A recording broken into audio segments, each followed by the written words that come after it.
자, 이번 시간에는 우리 교재 6페이지에 위법행위의 채무불이행과 그리고 불법행위를 보겠습니다.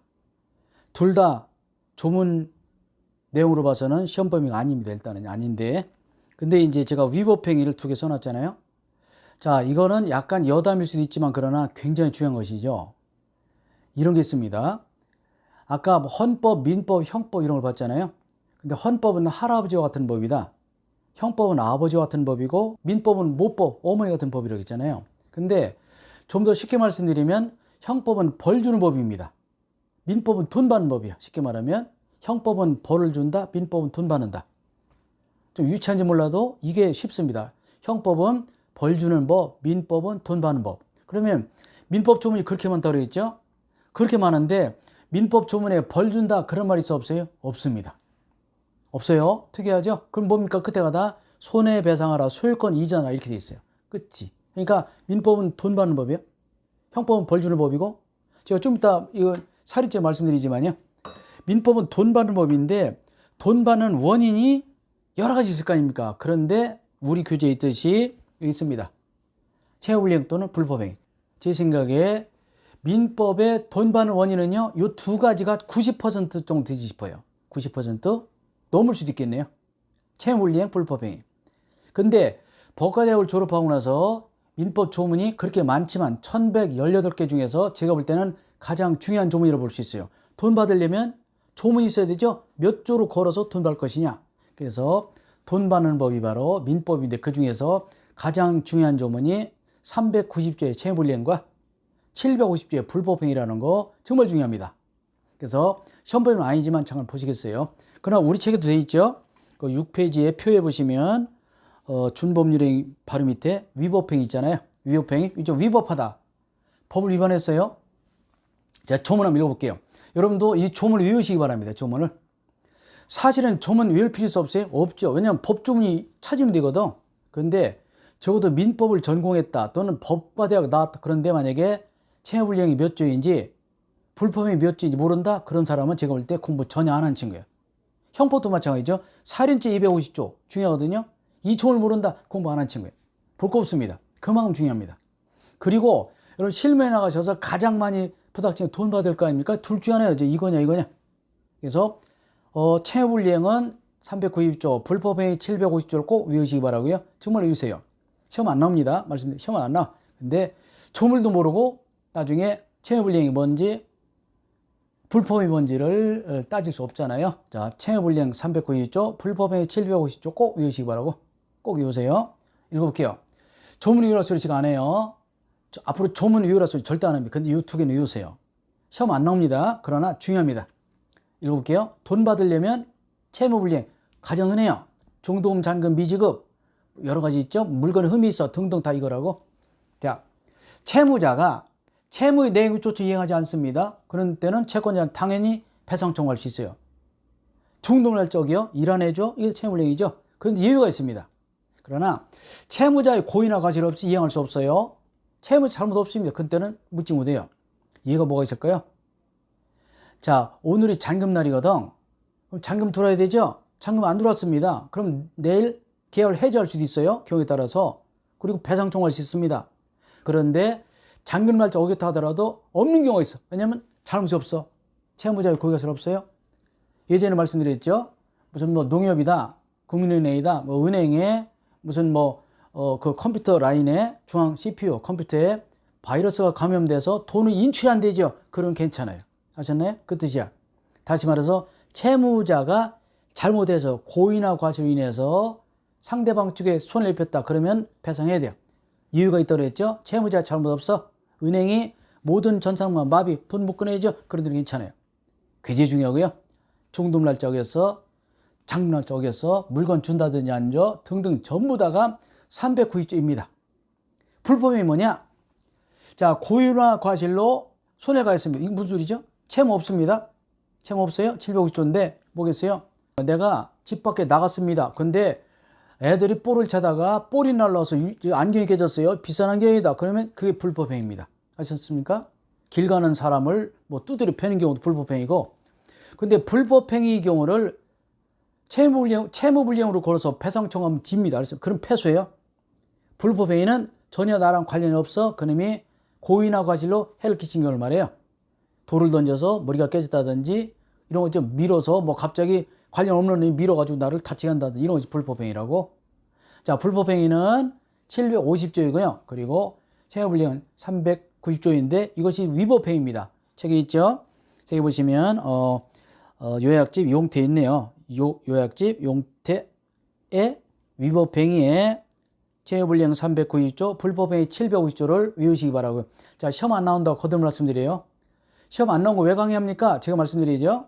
제가 법을 미리 배워본 사람으로서 꼭 필요한 것은 강의한다고 말씀드렸죠. 이거 외우는 거 어렵지 않아요? 그냥 채무불이행이 390조, 불법행위가 750조다 알아두시면 평생 써먹을 수 있고, 대한민국이 존재하는 한 절대 조문 위치도 바뀌지도 않습니다. 이게 조문이 바뀌어버리면 무슨 조문이 끼어들어서 밑으로 내려간다든지 위 조문이 빠져 올라가게 되면요, 공부하는 사람이 불편해. 그래서 절대 조문은 바뀌지 않습니다.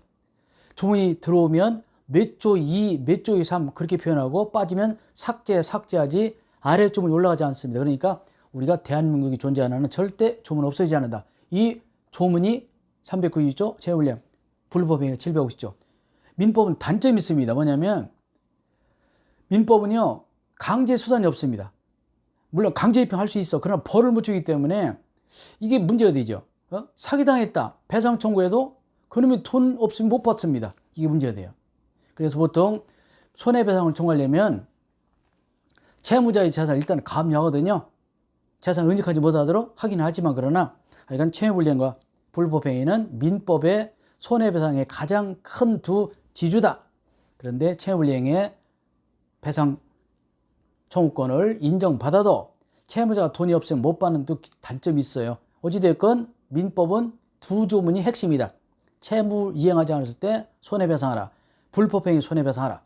자, 민법은 돈 받는 법이죠. 형법은 벌 주는 법입니다. 민법 어디에도 벌을 얼마 주겠다 그런 말 없습니다. 물론 법인이 약간 있긴 하지만 민법은 무조건 손해배상하라. 소유권 이전하라 이렇게 나와 있는 것이지 얼마 배상하라, 소유권을 넘겨줘라, 또는 뭐 참어라 뭐 이런 거 있어도 징역 몇 년이다, 벌금 얼마다 그런 말은 없다는 거. 자, 알아두시고 채무불이행은 390조, 불법행위 750조고요. 나온 김에 하나 더 보시겠습니다. 형법 250조. 우리가 뭐 형법의 살인죄가 제일 무섭잖아요. 잠깐 보시겠습니다.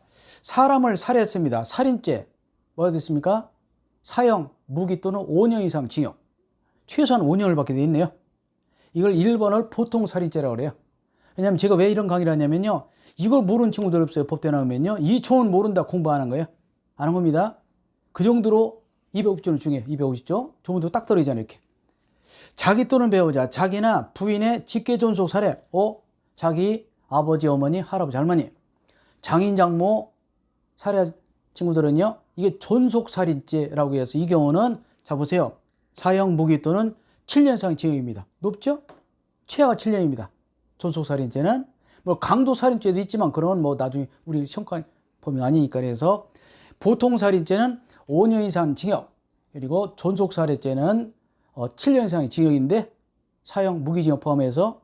그런데 이 사형 집행 같은 경우는요, 재판이 확정되면 6개월 이내에 법무장관의 명령에 따라 집행하도록 되어 있고, 명령이 떨어지면요 5일 이내에 교도관에 의해서 교수형에 처하도록 되어 있어요. 우리나라 법은요. 그런데 우리나라는요 1997년 이후로 보통 10년 이상 사형 미집행이 되게 되면요 사형 폐지 국가로 봅니다. 우리나라는 1997년 이후로 약 23년 동안 사형 집행을 하지 않아서 사형 폐지 국가에 들어갑니다. 폐지 국가. 근데 이 문제는 아주 흉악범이 많단 말이죠. 예전에 뭐 유영철 같은 친구 뭐 20명을 살해하고요. 또 뭐 강호순이 같은 친구는 처와 작물을 포함해서 10명을 죽였습니다. 최근 문제되는 게 누구죠? 이춘재잖아, 화성. 본인 말로는 14명을 죽였다고 고백했어요. 자백했습니다. 근데 공소시효가 지나도 처벌할 수 없어요. 예전에는 살인죄 공소시효가 15년이었거든요. 지나면 처벌하지 못합니다. 요즘 문제되는 거 있잖아요. 고유정 심했죠? 겉으로 봐서는 전혀 안 그럴 것 같은데 참 세상 일 알다가 모를 일이에요. 그래서 그런 경우도 이제 사형 선고를 혹시 받게 되면 집행하지 않습니다. 그래서 범죄자들이 겁을 안내요. 또 문제점이 있습니다. 그렇다고 해서 인간이 인간을 죽인다는 건 쉽지 않아요. 그죠? 하느님이 주신 이런 생명을 인간이 죽인다는 것은 말이 안 돼. 뺏는다는 게. 그래서 사형 집행할 거냐 말 거냐에 대해서 말도 많지만 우리나라는 1997년 이후로 20년이 넘도록 사형 집행이 되지 않아서 아직은 집행하지 않고 있습니다. 근데 현재 사형 집행이 되지 않고 있는 이런 친구들이요. 일반인 57명하고 그리고 군인들 4명에서 모두 61명이라고 하네요. 2019년 10월에 이제 그러니까 61명이 사형 선고를 받았지만 아직 대기 중이라고 합니다. 대기 중? 일단 대기 중인 거죠. 근데 문제는 이제 사형 선고를 받은 사람을 집행하지 않는 것도 이해를 합니다.